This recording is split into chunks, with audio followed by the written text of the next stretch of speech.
Well, how about I start by, because we are recording and we'll share this afterward, how about I just start by, maybe I'll share a map and I'll show folks where we are. And I can talk a little bit about how you and I know each other as well, Rich. Okay, for Uh, sure. okay, well, I'll just start. I mean, folks generally know this who are connected to our program, but hello, everyone. I'm Day Hagel. I'm the Director of Mental Health Wilderness First Aid. And what Mental Health Wilderness First Aid does is we run programs about offering mental health skills and training to folks, and especially folks who are out in wilderness or remote areas. So we work with a lot of search and rescue and tree planters, remote communities, kayak guides, other kind of wilderness guides, First Nations, all kinds of different folks. And I'm delighted to have Rich here today. So Rich is our speaker, Rich Parlee. He's my former pastor, I suppose still pastor, but I don't go to that church quite as much anymore. But I used to live out on the west coast of Vancouver Island, and Rich was one of the pastors and an elder and a storyteller um, at the church out there, Christ Community Church. So I'm going to share my screen just to show folks where that was, in case you're not familiar with the West Coast. So here's the US-Canada border. There's Seattle down there and Vancouver, and here I am in Salt Spring at this point in my life. And Ucluelet's out here on the West Coast, and so that's where I lived at the time when I first met Rich. And Rich has had a long life kind of going all up and down the coast, serving various communities, often by float plane and boats, and once in a while even canoe is what I understand, Rich. I'll let him introduce himself and tell a little bit more about his story as well. But Rich moved out to Ucluelet area back before there was a paved road, is his claim to fame, and has spent a lifetime kind of moving all around. I'll read you a little bio that you gave us, Rich, just to set us up. And then I will, I got a couple more actually photos to show you folks before we really get going. Anyway, so here's Rich Parlee, a child of the backwoods. Rich trained in a small mission school in Saskatchewan to learn how to read and teach the Bible. His first posting was in Esperanza, a tiny hospital among the Nu Cha Nulth villages and frontier industries. And so Nu Cha Nulth is the name for all the collection of First Nations along the west coast of what we now call Vancouver Island. So quite rugged Pacific Coast territory, and quite hardy folks and communities out there. Recognizing his career limitations, he enrolled in the University of Calgary, joyfully returning to the West Coast to Ucluelet as a school teacher and pastor of a small town church in 1966, back when there was only a winding gravel road to the west coast of Canada. By 1970, he helped found Tofino Bible Fellowship, and he served remote communities up and down the rugged Pacific West Coast, traveling by boat, plane, and sometimes canoe for 25 years. After 1995, Rich took a long sabbatical in house church format in Ucluelet, returning in 2011 to Christ Community Church, where he currently serves as an elder. Rich's passion is the life of Christ as revealed in the scriptures, and he enjoys recreational reading and time on the water with his wife, Adrienne. I will say that Rich is not only a fantastic pastor and a storyteller, he also is just a jack of all trades, a gardener, a seafarer. He has constructed his own boat, which is pretty remarkable. You can, maybe we should share that link, Rich, of you out in your boat with Adrienne on the water. And he's also a fantastic musician. We've had many lovely enjoyments of his services at church, but also just at his home, sharing music and food together. And I will also say that Rich conducted my and my husband's wedding in 2020, and that was just lovely. And so just to get us all on a real good start, I just brought a few photos for you folks. So here we are all. So Rich had quite a lovely share at our wedding. He told stories of covenants from the Hebrew tradition, and he just had us all in stitches. And keep in mind, this is December, so you know we're all just a little cold, and we couldn't have been kept warmer by your kind words. So there's a few photos of us all together enjoying those words, and thank you so much for blessing our wedding and our marriage. So that's about all I have to say to get us started off. We'll say thanks so much for being here, everyone. It's lovely to see you. Do we want to just, I mean, it's such a small group. I know, so myself and Sean are here. We've got Les, I hope I'm pronouncing that properly. And Les is also from Vancouver Island and does search and rescue. My dad is here. Looks like he's meditating right now. Hi, Dad. But Dad's here on Salt Spring with me as well and appreciating. John is up in Prince George, I believe. Is that what I just said? Prince George. Prince Rupert, yes, Sure. Thank you. And so John's here and Julie, and I forget where you are, Julie. Maybe you can just remind us. Raglan, New Zealand. Right, yes, you Oh, are really? Wow. different side of the world. Isn't that lovely? You could join us. It is. So nice. So I think without further ado, Rich, I'm sure I missed some things, but what is it that you would like to tell us some stories about tonight? Okay. Thank you very much. What a pleasure this is. I was delighted when I started really processing what you were asking me to do, because you asked me to try to establish the spiritual component of mental wellness, the spiritual component, and I realized that basically that's what I've been doing my whole life. And one of the earliest things, maybe I'll start with this. One of the earliest things I learned from a Chinese Christian. His Christianity never got polluted by Western thinking. He never did get out of China. He died in a prison of Mao Zedong. His name was Watchman Ni Tu Sheng, and he wrote a book of 1,000 pages long when he was just 25 years old, and it's an absolute tome. And in that book, he said that you were like this. He went on to say, and I'll get really ahead of myself, that God is actually like this. This is a cube. I just made it an hour ago, and out of a 2x2, and I cut it off and sanded it and made it into a cube, perfect cube. And that's the height, and that's the width. This is backwards here, and that's the depth that way. And it's a cube because it's three-dimensional. And if you take any one of the dimensions away, if you reduce the height to 0, you don't have anything. If you reduce the same thing, you know where I'm going with that. So it has to be length, width, and height to be a cube. And you are like that. I'm coming to that much later. You are also like that. You have the human person has 3 dimensions. And you know about this one, the tangible one, the one that hurts, the one that sleeps, the one that gets hungry, the one that has taste and sight and smell and hearing and whatever the other one is, I always forget. It's the 5 senses define the body, and with those 5 senses, you can touch this and feel it. You relate to the world with your body. You can hear me, and that's one of the other senses because you have that sense. So the 5 senses produce the physical you, but you very well know that you're not just a machine. There's that complicated reality inside you. Call it your personality if you want, but I'm going to call it your soul. I'm going to use the Bible word. So, and that's your mind, the one that never lets you sleep. You remember that? Your mind's always working, is always thinking. Then there are your emotions with which you feel things. And then there's your will with which you make up your mind. And so you are a 3-dimensional being. And then you've all run into the kind of people I'm going to be talking about that don't really have the other dimension. I'll be telling you about the ones my uncle encountered on the prairies. They were dying of loneliness in the tiny little cabins. And there was nobody to turn to.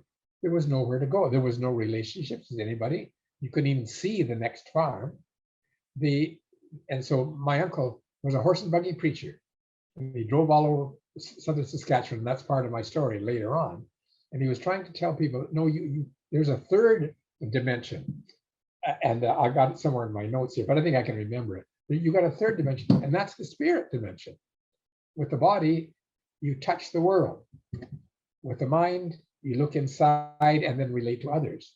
But there's a part of you that has to be fulfilled. That's the spirit part of you, your conscience, your intuition, your ability to commune. I call it your prayer. If it isn't kindled and if it isn't started, you can die with no perspective.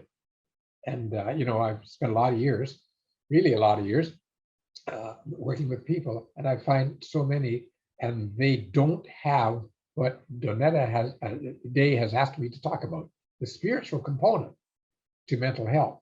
And I've spent a lot of time in schools with children when we first invented the term attention deficit, and I began to see poor little people. My heart ached for them. A lot of First Nations kids.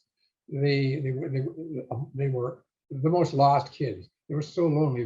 They were, oh dear, I won't get into detail, but they needed something to complete them. So that's where I'm going with this. And basically, that's been my life story, is telling is trying to tell people, and I will get to that a little later on in my talk, that there is a valid component to the spiritual dimension.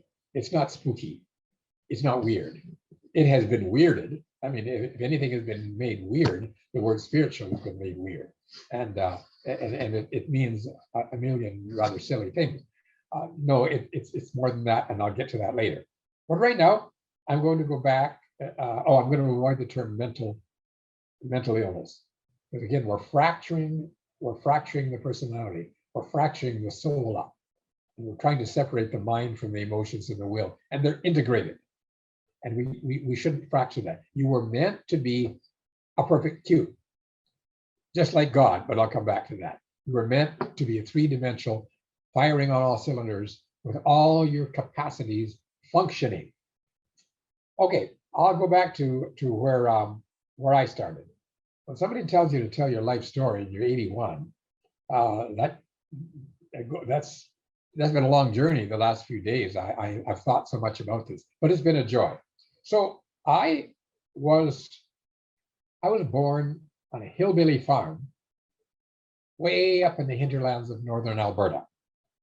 The homestead was made in 1928 by my dad, just 15 years old at the time. He wasn't my dad then yet, but he formed a homestead.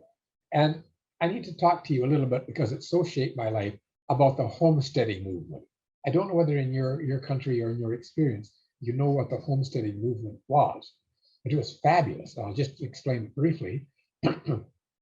Canada was an empty country. I don't know what we had, 5 million people, 6, vast, one of the largest countries in the world.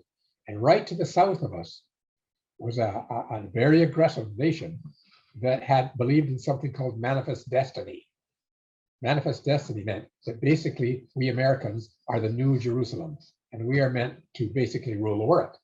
And they certainly had their eyes on Canada, and they really wanted it. There was a lot of trigger-happy cowboys down there in Montana and North Dakota that were ready to volunteer to come. So the brilliant mind of our first prime minister, even though I know he loved the bottles too much, but John A. Macdonald had a brilliant dream. He strung the Canadian Pacific Railway all the way from east to west. And if you want to come to Canada, make sure you come through the Fraser Canyon or come to the BC and see what they did. And they strung this lifeline from the east to the west. And they were trying the best they could to populate Canada with Canadians. So to do that, they had really something to give away. So they went to Britain, they went to Ukraine, they went all over Europe. The people that were devastated by the wars and were tired of living over there. They said, we got free land for you. Just send us a letter, show up in Montreal, and we'll ship you all the way across to the west, and we'll give you a sweet little nest away out in the west, and you can let the rest of the world go by. The homesteading movement came. And so that's where my grandfather came in. So we're talking now about the 1920s. He came from New Brunswick, and he came to Saskatchewan, and there he built a farm, beautiful farm. I've been there now. And he married his wife, Elizabeth, when she was 15 years old, tiny little girl, 4'10". She never got any taller than that. And they had 13 children. So They're an amazing story. 13 children, 6 boys and 7 girls. Now this creates a problem in their thinking because there they were on this Saskatchewan farm, beautiful house, but who are you going to give the farm to? Tradition said you gave it to the oldest son. And so that's what was going to happen. But where do the boys go? Where do the others? Rob, that was Wilford, would get the farm, and then Rob and Sam and Dave and Isaac and Tom and one other. Uncle Rob, who was the school teacher, he got an education. None of the others did. But he got an education. And my grandpa had got an education. They said they were considered aristocrats because they shaved every day. And so Grandpa and Uncle Rob pulled a deal. They managed to find homesteads in the inhospitable frozen north, 40 miles into the woods from Grand Prairie, Alberta. And there they managed to get a homestead for each of the boys. And Uncle Rob got one for himself. And then in about 1928, they got on a train, piled all the machinery on it, and headed into the North Country. Stopped off at a tiny hamlet named after a town in England called Wanham. And there they rode a horse, and they took the horse off the train, put the stuff in it, and drove 11 miles into the bush. When Grandma finally saw it a year later, she burst into tears. I've seen the shacks that they lived in. They're still standing. And there they formed a homestead. Now, then Uncle Rob had a problem. He thought he had a problem. He was a horse and buggy preacher. So he went back to Saskatchewan with his horse and buggy, and he went from remote, lonely, forsaken community, one after the other, wondering, and he was trying to give people that spiritual dimension that I'm going to be talking about.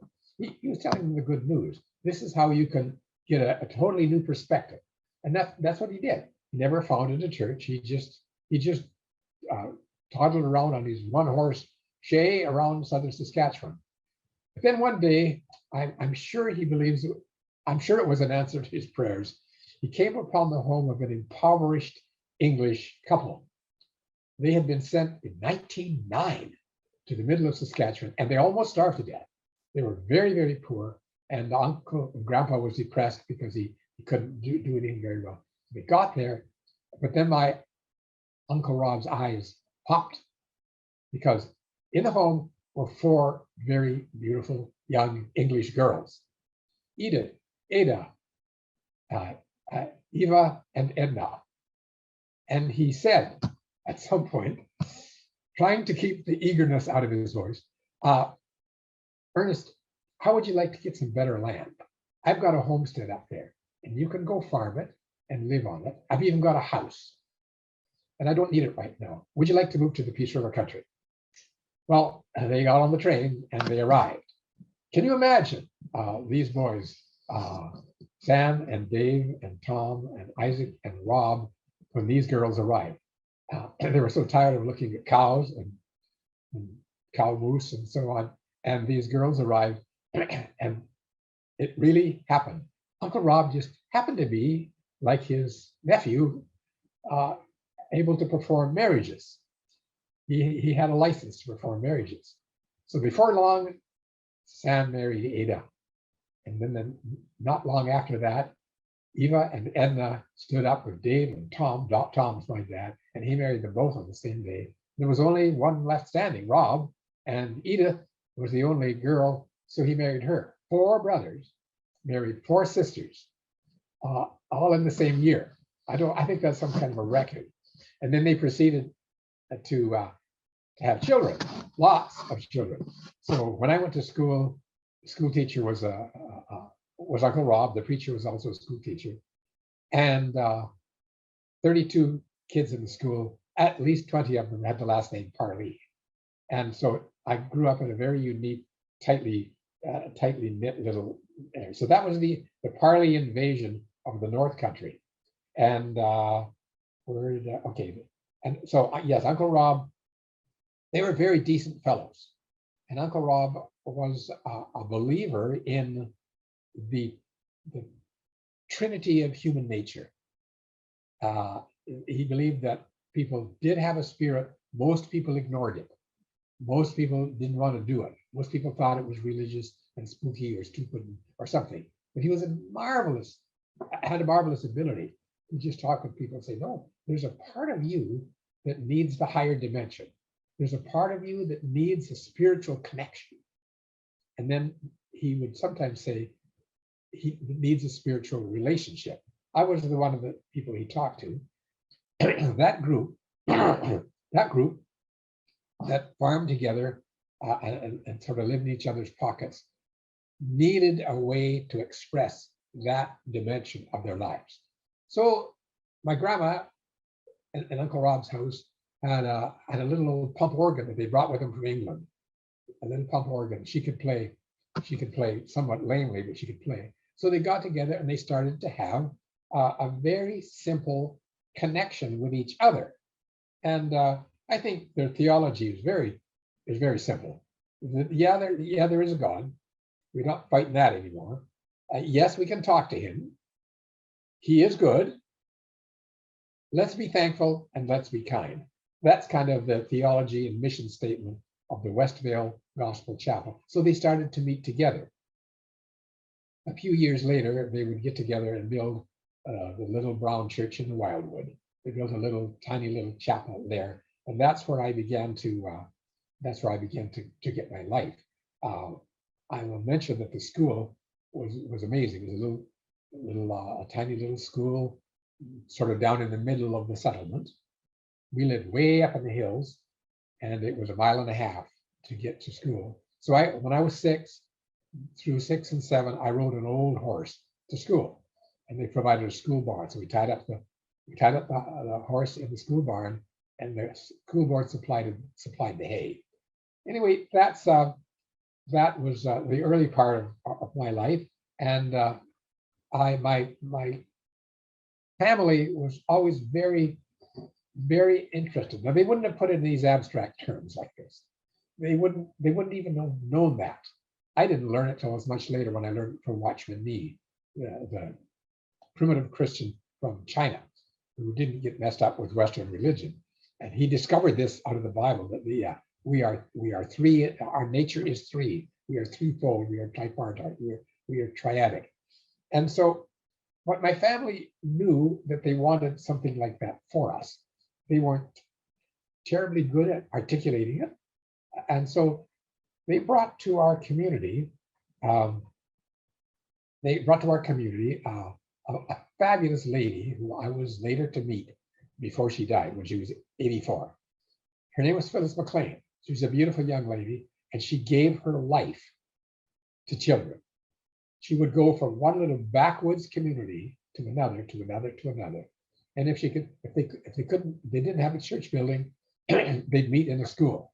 Well, we had a little chapel by then, and so she would gather, and with horse and buggy and whatever we could, dilapidated old cars, we kids would go in the morning, and Phyllis would look after us all day. And they would do things like make wall plaques out of macaroni and spell letters and then paint on them, and make plaster of Paris figurines, all kinds of little intriguing things that we didn't know. But she was after something else. And she did spot a very curious little boy who couldn't sit still. Back in what today they would call me attention deficit, but I couldn't get enough of what she was saying. There was something she was saying, and there was something in my life, even at age 8. My dad had read me stories, Bible stories, ever since I was a little one. I was pretty wide awake. And so one time she said to me, the other kids were there, but they didn't tune in this time. She turned around and drew a circle. Now, I don't know how she ever did that. This is 20 years before we had felt pens. But with some kind of a pencil, she drew this most perfect circle. I still think she put dotted lines on the page. She drew this perfect circle. And she said, "Do you know what that is?" "It's a circle." I said, "What?"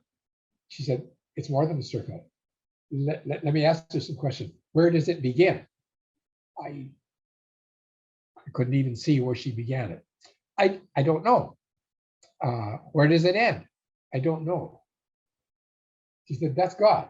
That's what he's like. She put her finger down on it. She said, where's this? I said, it's outside. And then she moved her finger inside the circle. Where is it now? It's inside. Would you like to be inside or outside? I said, oh, I want to be inside. And so something totally supernatural was happening in my life.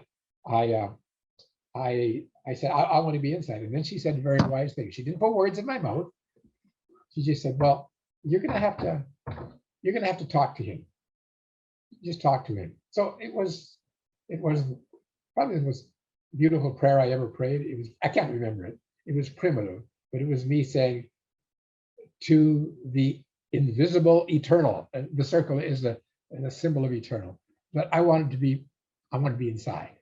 So I prayed. She asked me a few questions that lit my fuse. You guys, something happened to me at that point. The lamp was lit. The fuse was ignited. And so I had made, though I couldn't explain it anywhere near, a spiritual connection was made.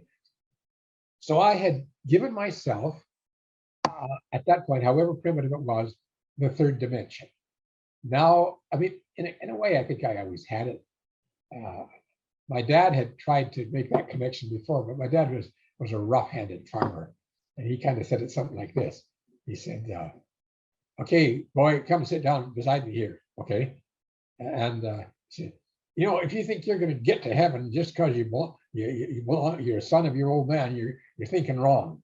You're going to have to do a little more than that. And whatever he said after that, I did not get it. But the kindness and compassion and sweetness and beauty of Phyllis McLean, and I'm saying that for a reason, made me absolutely vulnerable to that message. I couldn't resist. And so without a word of hesitation, I followed along. And then so I call that the intriguing circle. I was intrigued. And so there, even though I was a very small boy, I made the spiritual connection. And after that, the stories my dad read to me were alive. And I, you know, when you were in grade 5, when I was just a few years later, the Gideon Society gave out little Bibles. They could still, that was still allowed. You get put in jail for that now, but you could give Bibles out in the school, and I was fascinated by it. And we had a preacher in our little church, and he seemed to think that on Sunday afternoon at 2:30, he could get away with preaching for an hour. Well, I just tuned out.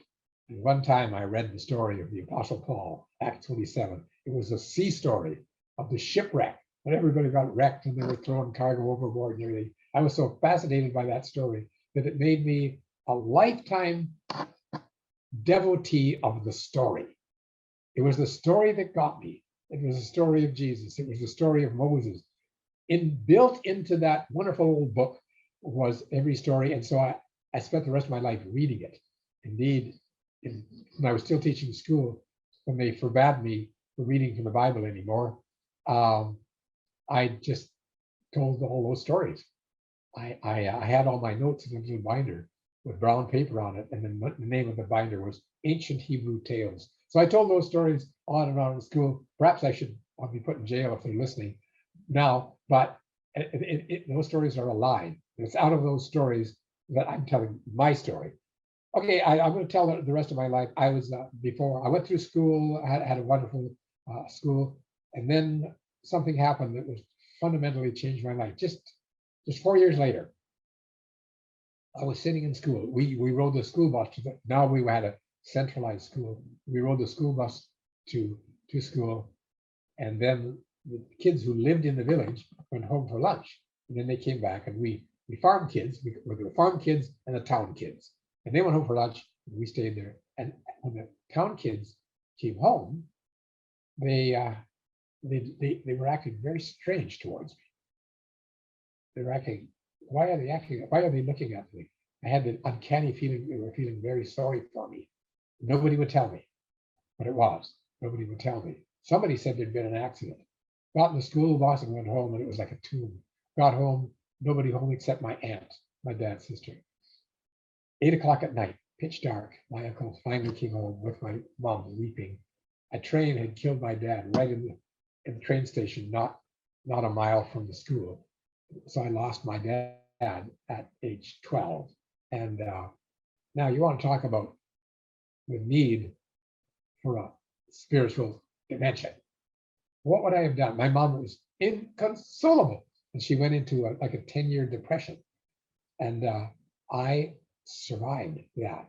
I fantasized for a while, but then I went to, this is March, it was minus 40 the day that my dad passed away, or the funeral of minus 40, I guess it was. But I found a way to go and exercise the third dimension, body, soul, and spirit. And I found that I was getting consolation. Somehow life was coming to me in my moment of greatest grief. I had hope. I had promises. And I went back to school, finished my high school, and then went to the missionary school that they told you about. And we went away to a tiny little mission hospital up in the north. I need to tell you a little about that. In 1927, there were fish camps, logging operations, fish boats, all kinds of little industries scattered up and down the coast. North from, there was nothing in Tofino. From Victoria right all the way to Cape Cook, there was no hospital. If the float plane couldn't fly and the boats couldn't run, people just died in logging accidents. So 1927, Dr. Herman McLean, a graduate doctor from the University of Saskatchewan, he said he felt that he had to go. So he went to the West Coast and established a tiny hospital there where they could do full-on operations, appendectomy, deliver babies, set bones. And that's what he did for his entire life for no pay. He never got a doctor's salary. He gave his life because he believed in the third dimension. He believed that in order to have physical health, there was some other more basic things that had to be taken care of. Boy, did he ever. So I went up there not long after, excuse me, I married my late wife, Patricia. We met in mission school and got married, came to Ucluelet, another story. But we went up there to serve, and it was wonderful. And I was to learn at that point that I could speak, that I could teach the Bible, that I could tell these stories. Storytelling was unknown. The sermons were sermons. They were not delightful. They were not attractive. I'm being cynical here. You had to be in the 95th percentile to make abstract work. But I soon learned. I learned it from my dad. I learned it from the children in school. That you could tell stories and you could hide truth inside the stories. And I'm hoping there's some truth hidden inside this story. And so we served there for a couple of years. I would go with Dr. McLean on in little boats in rough water to the native villages, and there we would see the sadness and the loneliness and the illness that was there. And he would go from house to house, pull a few teeth, change a few bandages, and I'd follow him along with his medical bags. Then in the evening we'd get a bunch of maybe loggers or hooks together, and we'd have a little meeting.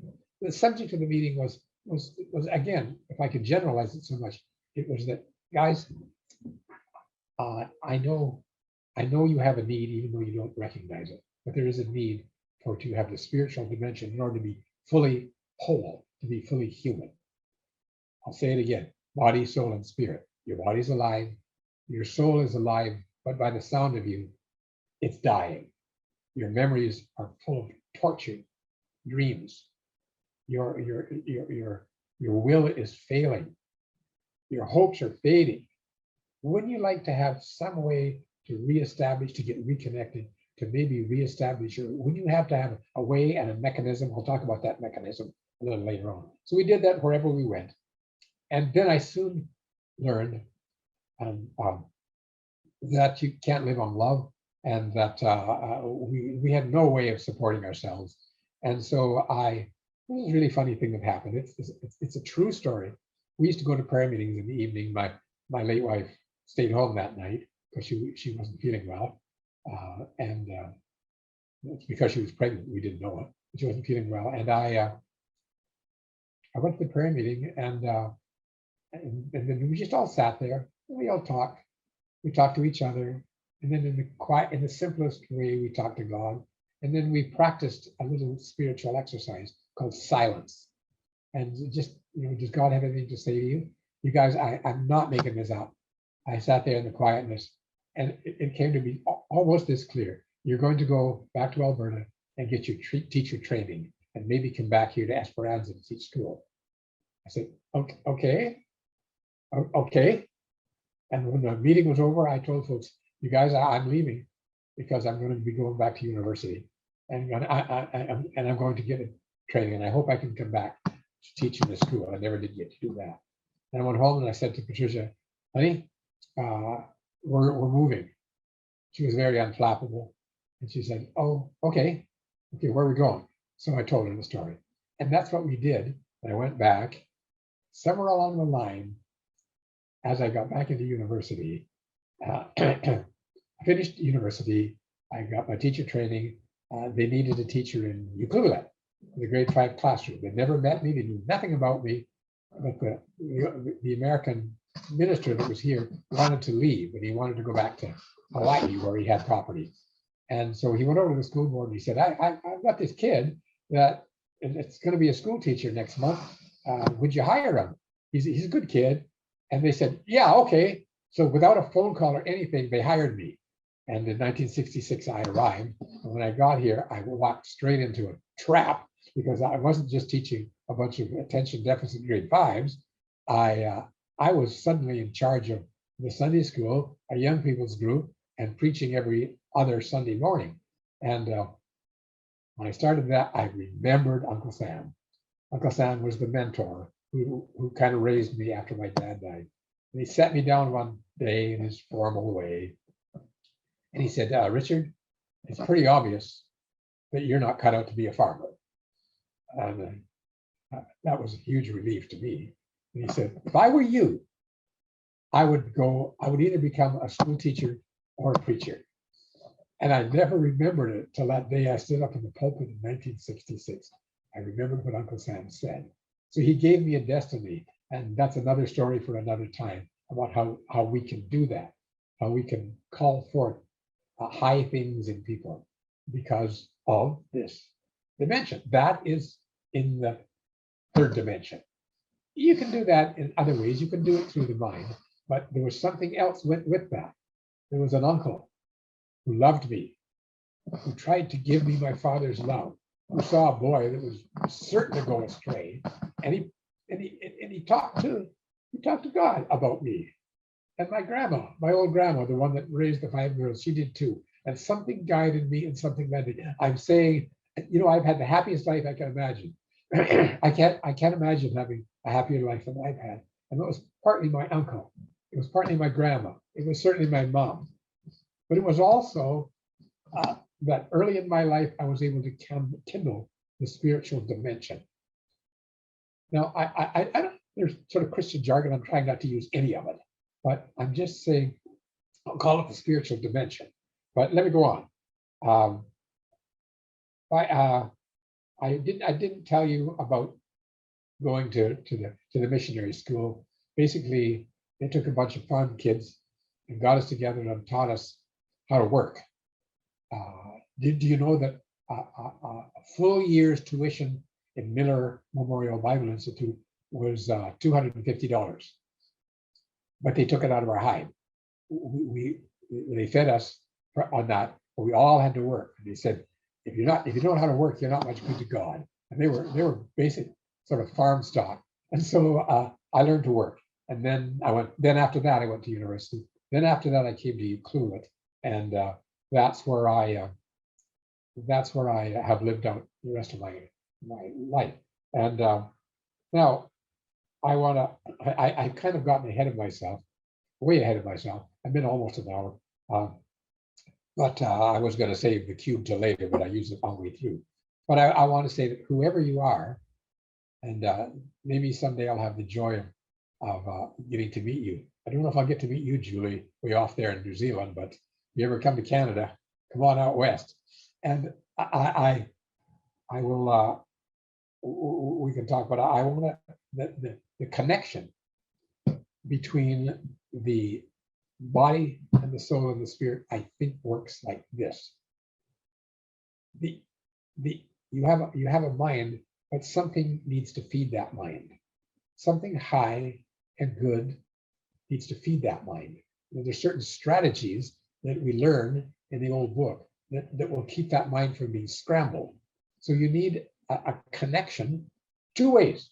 That way, with you guys, and whoever you hang out with, it's good to find somebody to hang out with that knows how to talk this language, and then together with one another, you share with one another, and you get energy, and you also learn. And I'll talk about how I do this in a minute. Then I'll be done.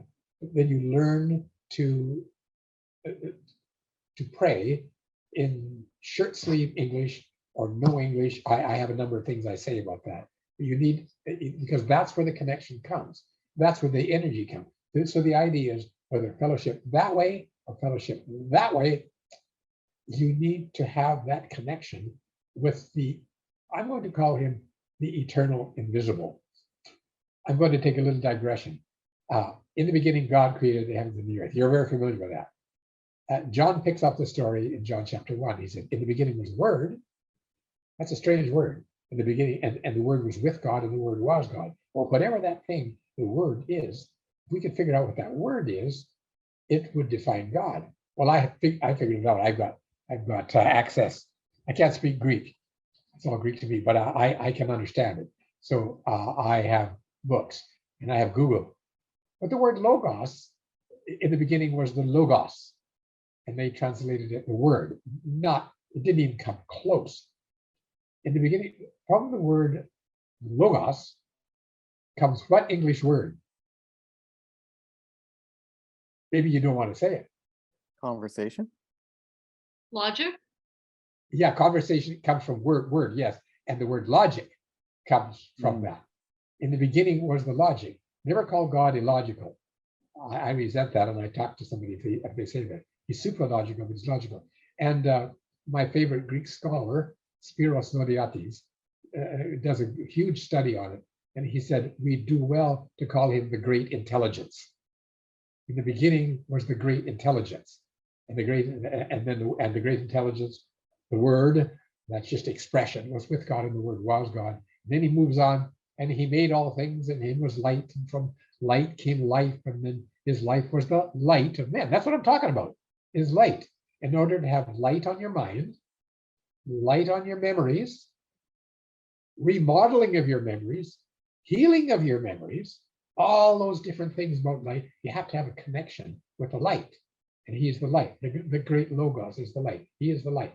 And then finally John stops riddling, and he says in verse 14, and the word became flesh and dwelt among us. Oh, so that's who he's talking about.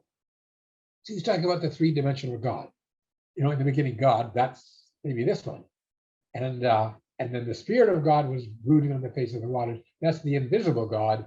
And then what's the other one? And the Spirit was moving on the face of the water, and the Word was God. Anyway, that describes a God who, look, he's not made out of stainless steel.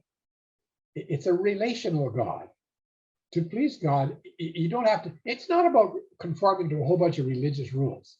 For heaven's sake, that's not at all what it's about. It's not about conforming to a whole bunch of laws, even the 10 Commandments. No, that's not what it's about. It's about establishing the link. The link feeds you. And so your mind receives light from the various activities I'll get around to talking to shortly here. And from the light, and then your memories, mind is, your soul is your mind, your emotions, and your wills.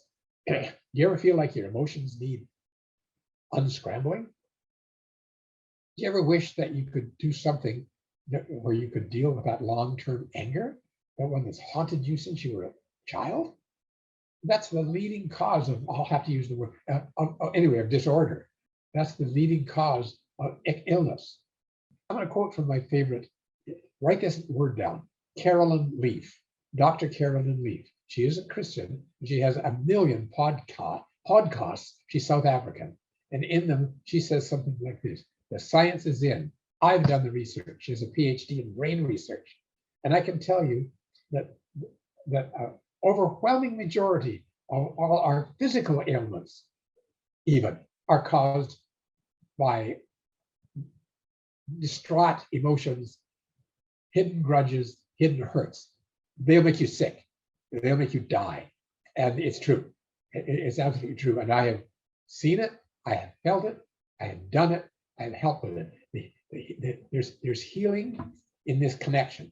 We need the spiritual dimension because we can't be complete people without it.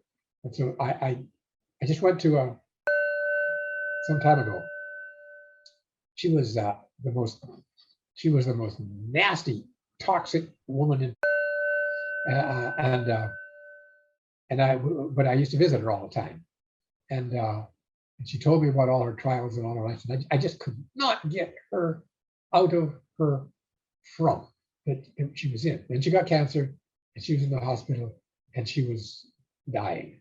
And she asked, so I took a couple of other friends with me, and we went in, and she said, "Would you pray for me?" I said, "Okay," but I kind of had enough. I said, "Is there anything you think you should tell us?" She was just about dead. She raised up on her elbow and she says, "I hate my sister. She had an affair with my husband, and I'll never forgive her as long as I live." And that was the stark reminder. I don't know whether she ever did forgive her sister. I'm afraid she did not. Soon after that, she died, and I saw it was just a complete tragedy that didn't need to happen. So I said I'd talk about some strategies. So the overwhelming number of cases that I deal with of people who are suffering from distraught emotions, I'll have to use the word, we use it, mental illness, but it's really the illness of the soul. So it's soul illness. It doesn't take me very long to get to the point. When I'm talking to these people, I say, you seem to be fine. I'll say something, you seem to be very angry. And then it wasn't 4 days ago that I talked to. She pulled up to me in a car. I was just riding around town on my motorcycle, and I parked, and she recognized it. I call it Red Rider. It's a giant scooter. And so she pulled up and she wrote on the window, and I won't tell you the first word she said. I know it had 4 letters.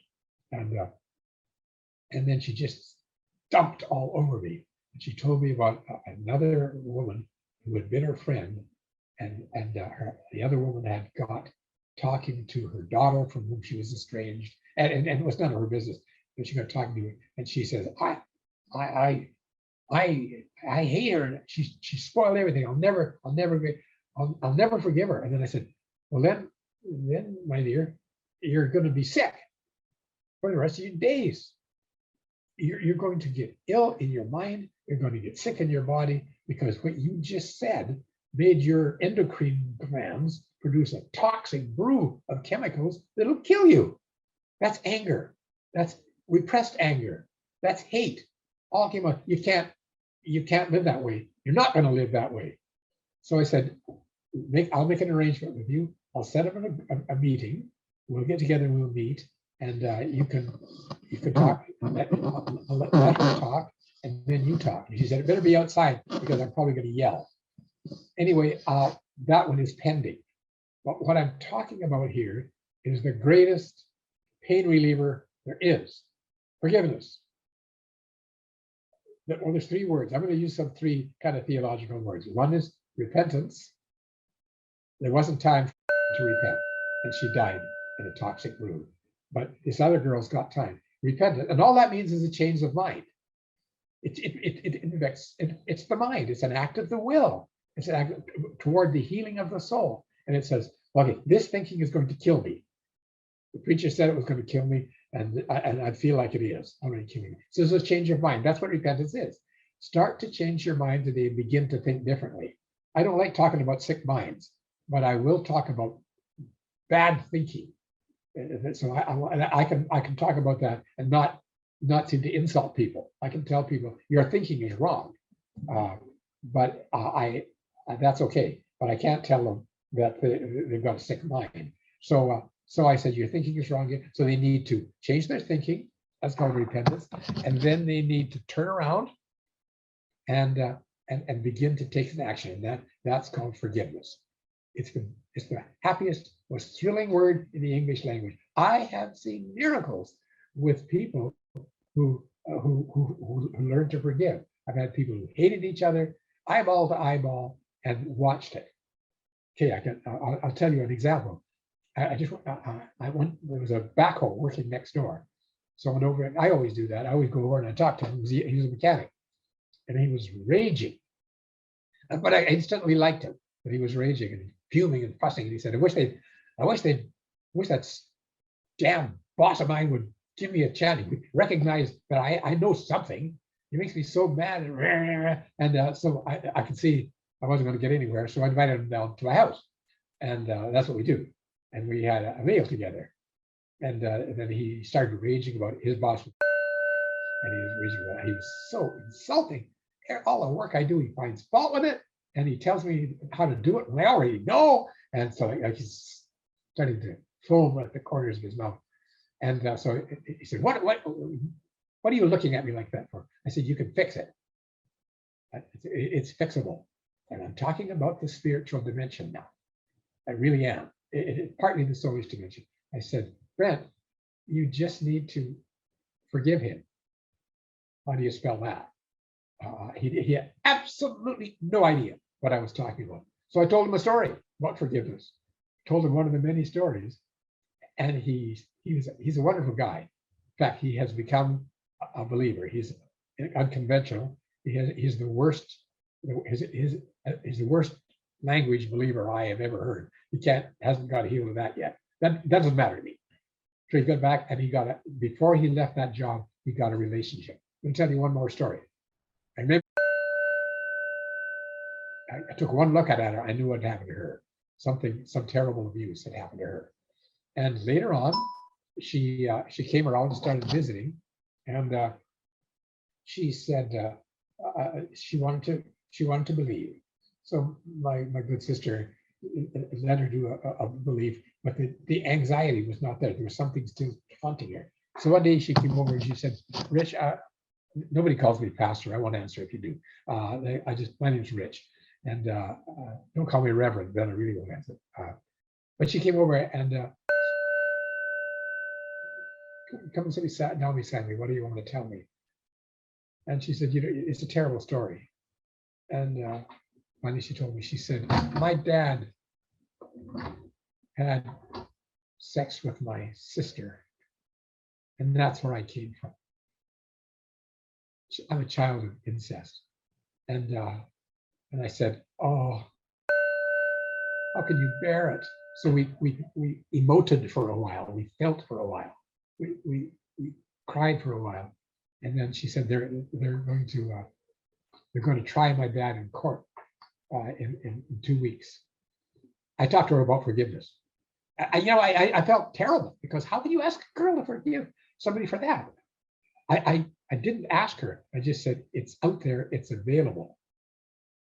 And that girl, she said, okay, I'm going to go to court the day they try my dad. She says, everybody in the village hates him and would like to disrupt the village. Everybody hates him. Now that everybody knows, I'm going to sit beside him. She did. She went and sat beside him when he was gone. And everybody did hate him, and he was ostracized. Later on, he was allowed back. That girl went back and started the first dry Christmas celebrations that I've ever seen. So forgiveness is one of the great tools, and it works best when there's reciprocity. When somebody cheated me one time on quite a lot of money, and then the God spoke to me that I had to forgive him. And I said, well, I'll get my money back. And he said, I'm not talking about that. Just go forgive. So I went to him and I said, I know I loaned you $27,000 and you're never going to pay it back. And our relationship was wrecked because of that. I said, I want you to know that you don't have to pay me back. you don't owe me anything. Later on, we became friends. I never did get my money back, but we became friends. And I saw that this thing works. Now that's supernatural. This is not, this is the language of restoration. And now goodness, you poor guys, I haven't stopped talking in over a full hour. I just want to say one last thing that Donetta asked me to say, and then you can ask me all kinds of questions. Half of them I won't be able to answer them. She said, I'm going to be saying to people, I think you should pray. How do you pray? And I've got it down here, so I think I can wrote it on my phone. Prayer. Okay, there it is. My way. So I pray a lot. I pray more than I ever thought I would. But maybe it's not what you think it is. I sometimes pray with words, but I've said it all. There's people. I go over. I laid there this morning. I stood in my mind up in front of the church, and I saw all those people there. Oh my goodness. So many problems, so many hurts, cancer, so many anxieties. How do you pray for these people? And oh, by the way, sitting in our little church, it's called Christ Community. It's a lovely little church, and we're pretty ordinary. We have 2 families of Ukrainians there. Their families is back. Bombs dropping. They have shown me on their cell phones bombs dropping on Kiev, right close to where their mom and dad live. These people are hurting biggest, and their parents are back there. The boy came back and told us in Ukrainian, and we translated that he'd lost his 2 high school boys. What are we gonna? I don't know what to say to these people. What do I say? Lord, smoke Putin.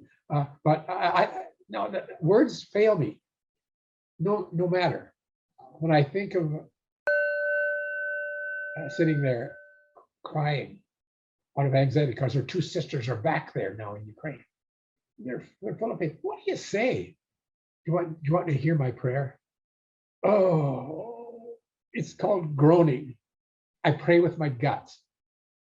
I say to God, if I could try to articulate it, it's awkward, but I say, Lord, you just heard my groan. You know what's happening in the middle of my chest. You can feel that pain I get when I'm full of anxiety.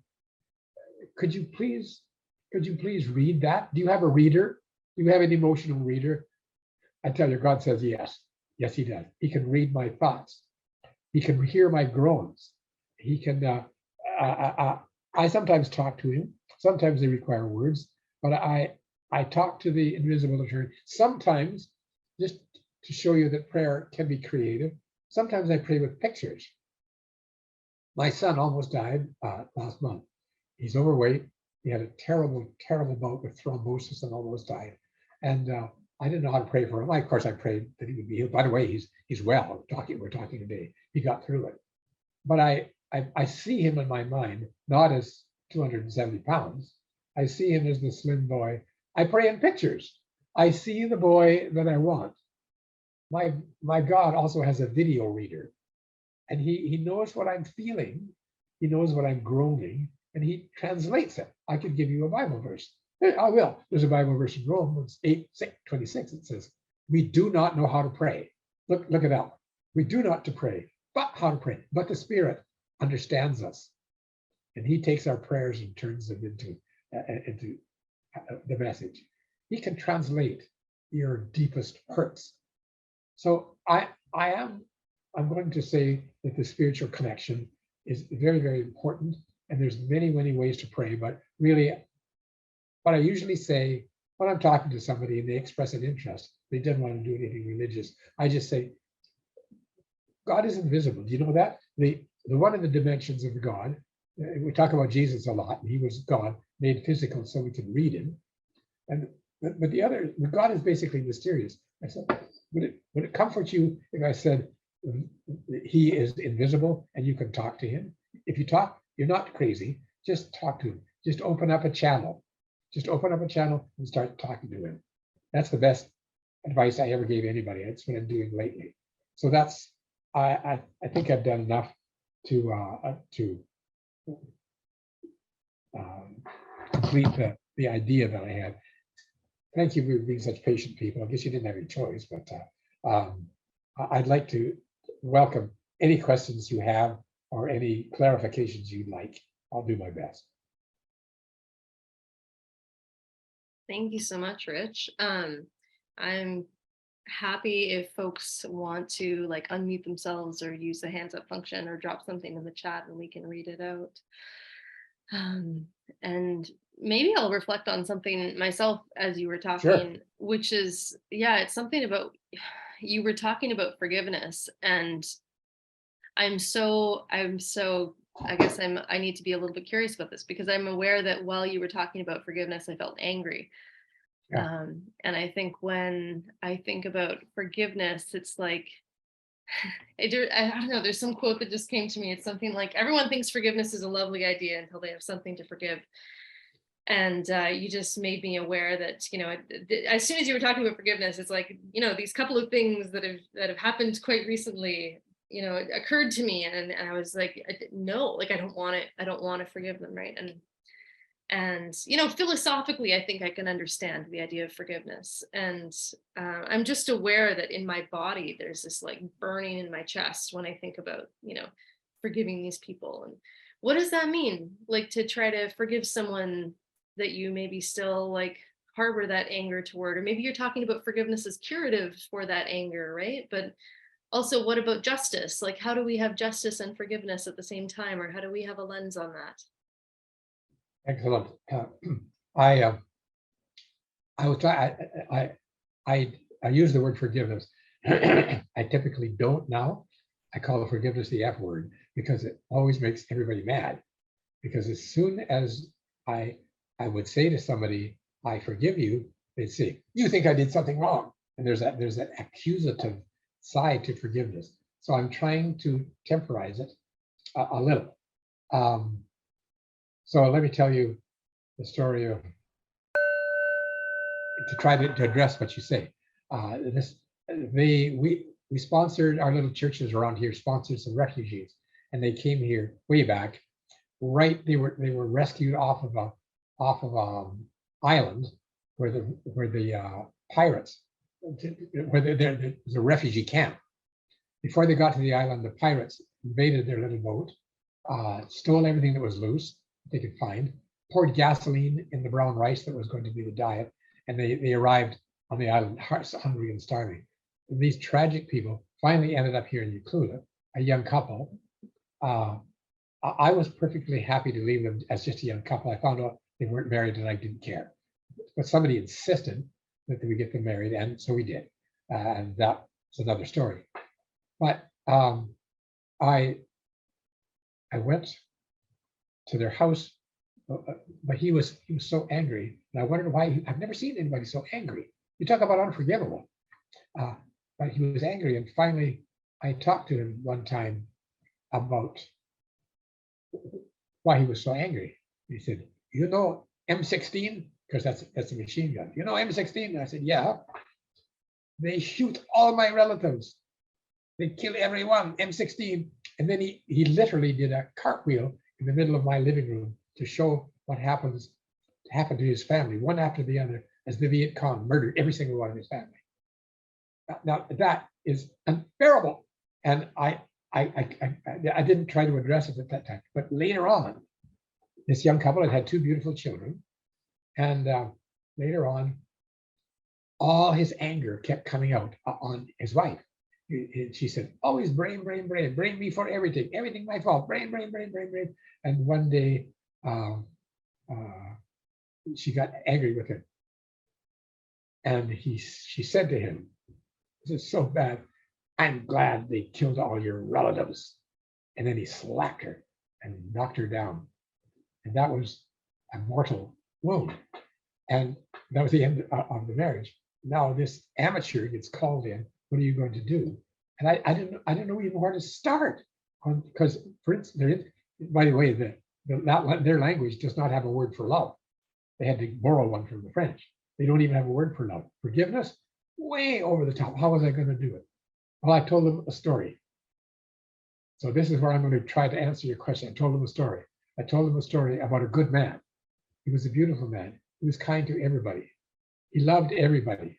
He did good things. And then the bad guys ganged up and beat him and tortured him and killed him. Just before he died, he looked out on the people that murdered him. And he said 10 words. Father, forgive them, for they know not what they do.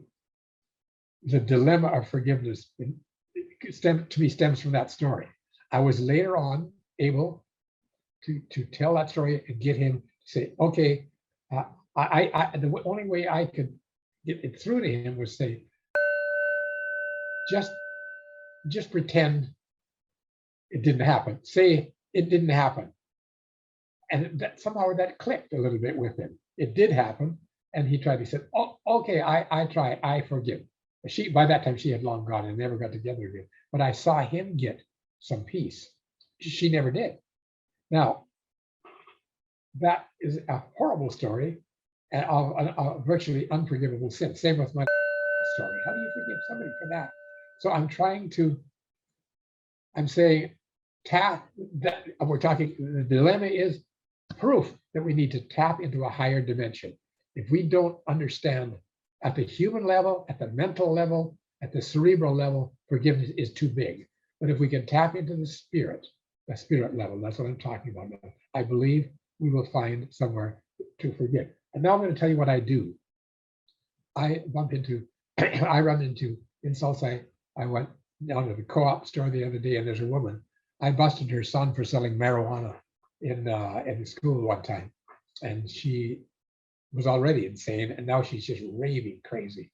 And I drove into the parking lot, and she came out and saw me at the top of her lungs. Said, "I won't tell you what she said, but she cursed me out and just called me every name and names I didn't even know about."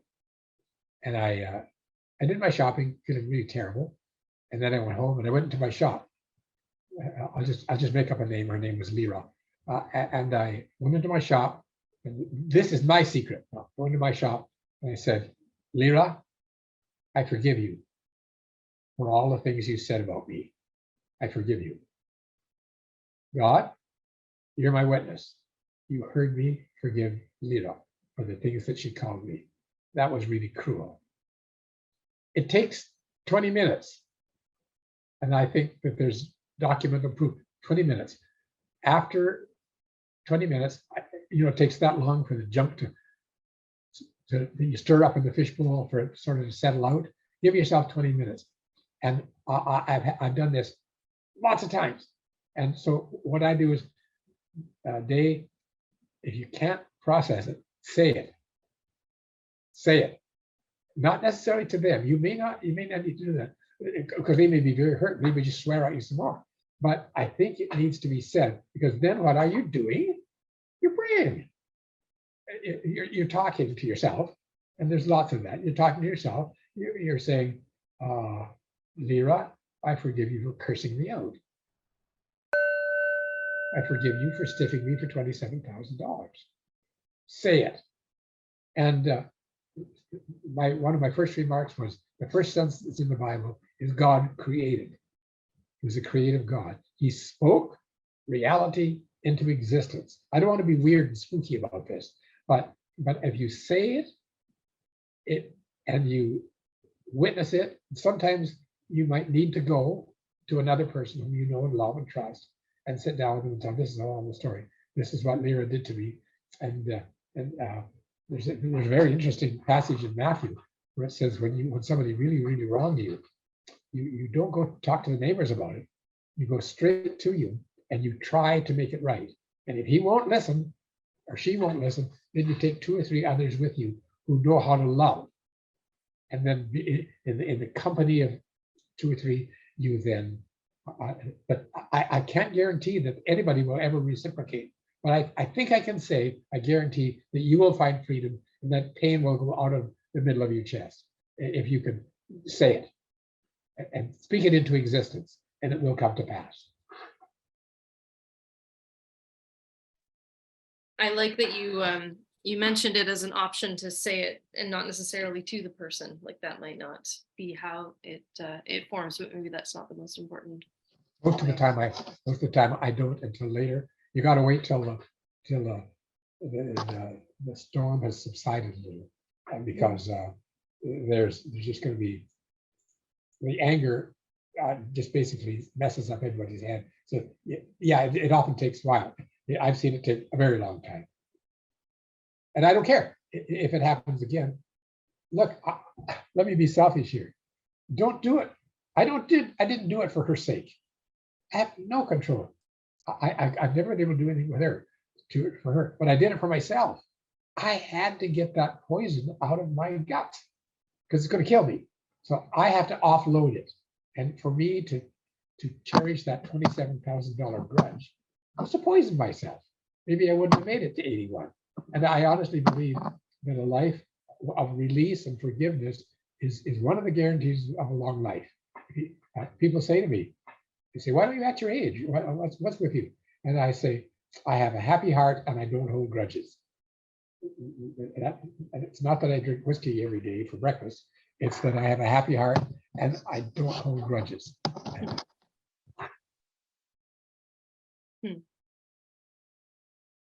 I just want to say hi to my friend Ben, who just dropped in here. Rich Ben is he works up in a school in Tassis, and so I just wanted to say hello. We said hello to everyone who was here at the beginning, Ben. So nice to have you.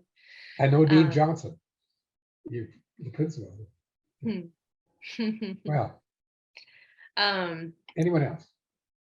Yeah.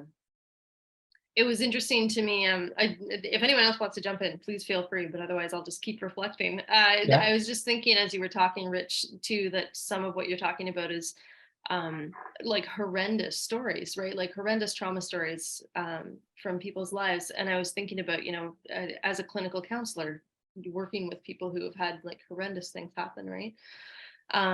And it's interesting that you talk about like the mind and the body and the spirit as different avenues for healing. And I was thinking about like some of, the stories that you've described from a clinical counselor view. I'm just thinking like, man, that would go beyond any ability that I would have, to try to help or heal this person through the mind, like cognitive behavior therapy. Yeah.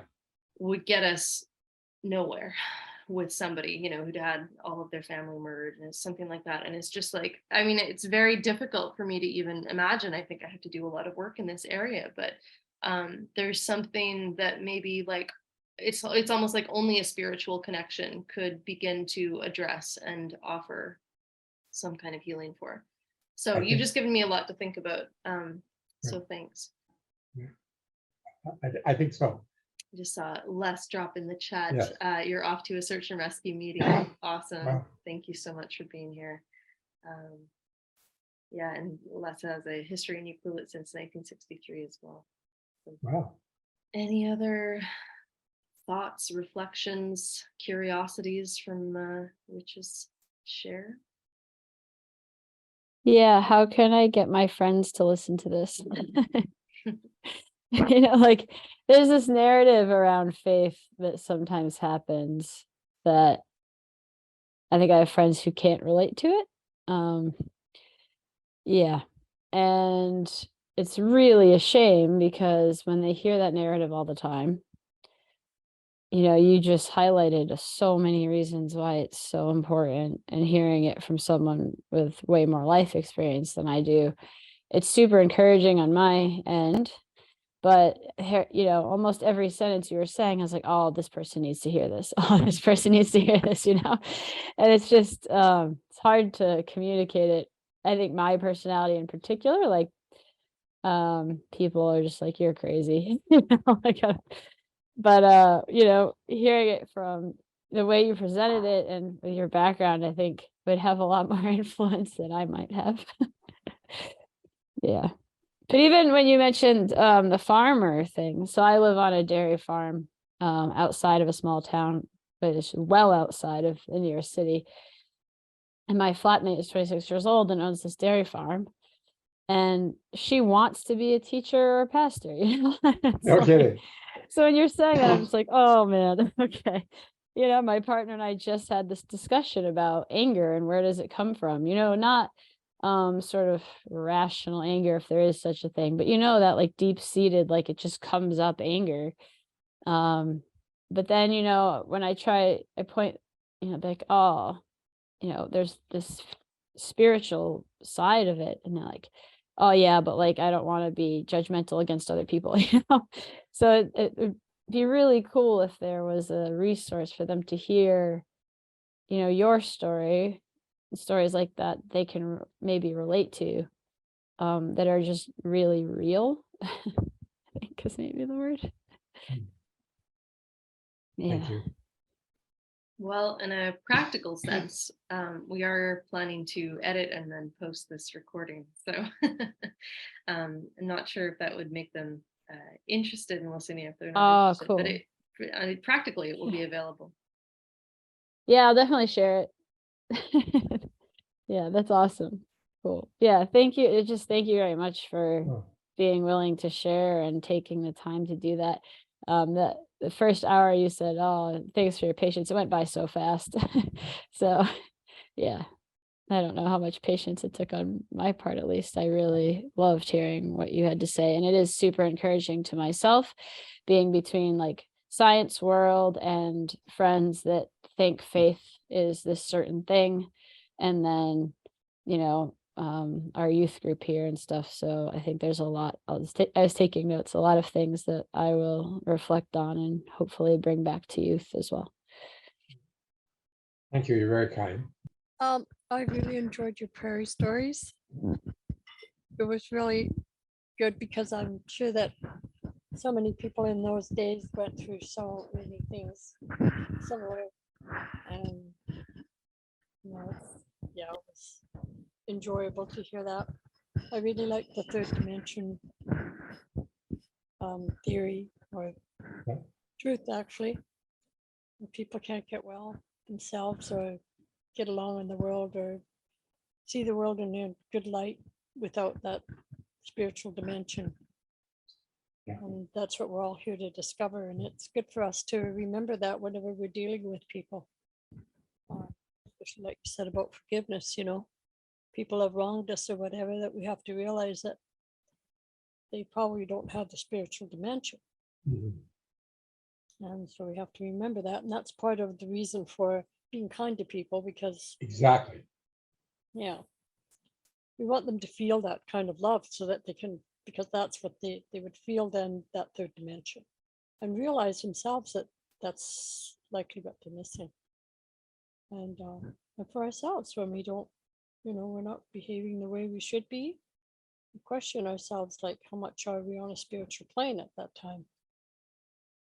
So I enjoyed that, and it was a good reminder and a good thing to think about.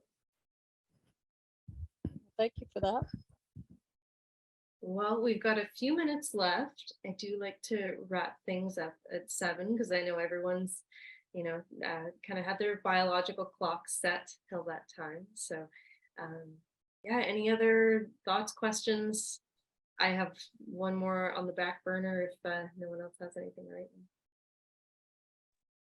Okay, I think I just have one more quick comment, but the other piece of living where I'm living is the sort of indigenous Maori component that's really powerful here. And what I really, sometimes sort of a Christian faith and that and the Maori history can be a really heavy space to walk in. But I think a lot of the things you said kind of, I mean, I'm not Maori, so I can't speak for anyone who's experienced all those things, but kind of has some parallels to some traditional Maori beliefs as well, sort of in a way that some ways Christianity is portrayed doesn't, so it's an interesting, it's encouraging to hear that as well. And I think be a really interesting conversation with some of my Maori friends who have that traditional upbringing. Yeah, Julie, actually, that's amazing that you bring that up, because I was actually thinking about that like through the lens of of Zen Buddhism, because there's kind of this teaching. I think in Western society we kind of assume that like forgiveness is about like the other person or whatever. And so, Rich, I really loved what you said, that that forgiveness can be like about like for yourself, right? because that really is taught in Zen Buddhism. It's not about letting another person off the hook. It's about letting yourself off the hook, right? Yeah. And there's that quote that resentment is like drinking poison and thinking that it's going to kill someone else, right? Yeah. And so, yeah, I really, really, really loved what you had to say about forgiveness on that front. And also, about prayer, like not even having to be verbal. That was just, it got me. That was amazing. I could literally just talk about how amazing that was all night. But that's basically all I have to say is just that was amazing, Rich. Thank you. Rich, would you share with us, just for those of us who maybe need to read a little more of their Bible? You mentioned the story of Paul and the shipwreck, and I'm not familiar with that one. Do you have a moment to tell it? They were sending Paul to Rome, and he was in chains. Because they'd accused him of all kinds of things. And so Paul really pulled rank. He said, "No, do you know I'm a Roman citizen?" "Oh dear." And so, and he said, "I appeal to Caesar." And he wanted to go to Rome. So they got on the ship, and they set sail when it was very nice. And Paul had a bad feeling about this. And then they stopped, and there was a whole bunch of, there was 283 people on that ship, including a whole bunch of soldiers with swords who were instructed to kill the prisoners sooner than let them get away. Nasty bunch. And anyway, they left the island of Kada and it started to head towards, I think, Malta. And a terrible storm came up. And Paul describes it in most amazing terms, and the translator to do that. The winds were coming astern. We just let her drive. We threw the wheat overboard. We threw everything overboard, and then finally, Paul said to all the crew, everybody, he said, "You guys, you're going to live. We're going to lose the ship, but we're going to live. I had an angel stand by me in the night, and so what you need to do is do what you're told, and we're going to get a shipwreck that you can go ashore." And so that it was just the dramatic language to this prairie kid. I was 10 years old, sitting up in the pew listening to him, trying to avoid listening to the preacher. Opened Acts 27, and so the whole story was there. And anyway, they made it to shore, and the islanders fed them, and a number of notable miracles happened there. But it established Paul on his way, and everybody survived. And there's much more in the story. I read, Acts 27. Read it yourself. And Paul, he's such a character. I mean, I don't know why anybody would want to go to Rome. They want to kill him over there. But anyway, eventually they put him in prison there in Rome and left him in prison 2 days. And then and then they let him go into his own hired house. So Paul had a Pauline house church. So it always worked out for Paul, even though his life finally ended. It's a story of anyway, what happened to me was this prairie boy. I had never seen a body of water larger than a puddle, and I was fascinated by the sea. So when I was going to university, I got a book.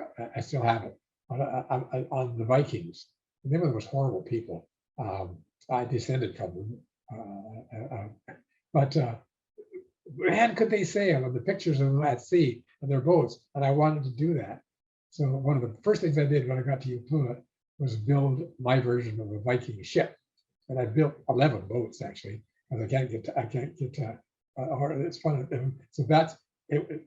Blame Acts 27 for that. It made me fall in love with the sea, which I had never seen, and I wouldn't see the sea for another 30 years and 20 years. But it's just a great story. I call it a rollicking good sea story, full of intrigues. And they did, the soldiers said somebody's going to try to escape. So they went and took their swords and cut the lifeboats. So there's no lifeboats. And then they asked the captain, "Shall we kill the prisoners?" And he said, no, not those prisoners. Keep them alive. So yeah, it's a great story with a happy ending. You just reminded me of another quote, and I've just looked it up, and it's by Antoine de Saint-Exupéry. I forget who that is, but it's if you want to build a ship, don't drum up the men to gather the wood, divide the work, and give the orders. Instead, teach them to yearn for the vast and endless sea. And you just reminded me of that. But you also reminded me of that doubly, because I think that's what you've been doing. And as we've been talking about putting this evening together, you and I, Rich, we were talking about how you'd like to convey concepts and share teachings through stories instead of through more kind of structured or theoretical means. And so I think that's what you've been doing as well, is inviting us to yearn for the sea, as it were. My favorite poem in university was, "I must go down to the sea again, to the lonely sea and sky. And all I ask is a tall ship and a star to steer her by." It stayed with me. I read it in English literature class and loved it. Beautiful. Thank you so much for sharing that. I think that'll wrap us up. Okay. So thank you so much for being here, Rich. And My pleasure. I'm happy to hang out for another moment if anyone wants to chat about anything else. But otherwise, thank you so much for being here, everyone. It's lovely to see you. We will post the video of Rich as well. And so, yeah, really appreciate your participation and attention, and your time is not taken for granted. Okay. All right. Well, this chair is much harder than my endurance is long. So I think I'm gonna say goodbye. Thank you so much. This has been so much fun. Do you know how long it took me to prepare this? About 70 years. I really didn't have to do much preparation. I just sat down and remembered. So it's just been a pleasure all the way. Thank you for your very kind remarks. So Thanks so much for being here, Rich. Such a pleasure. See you soon. Bye bye.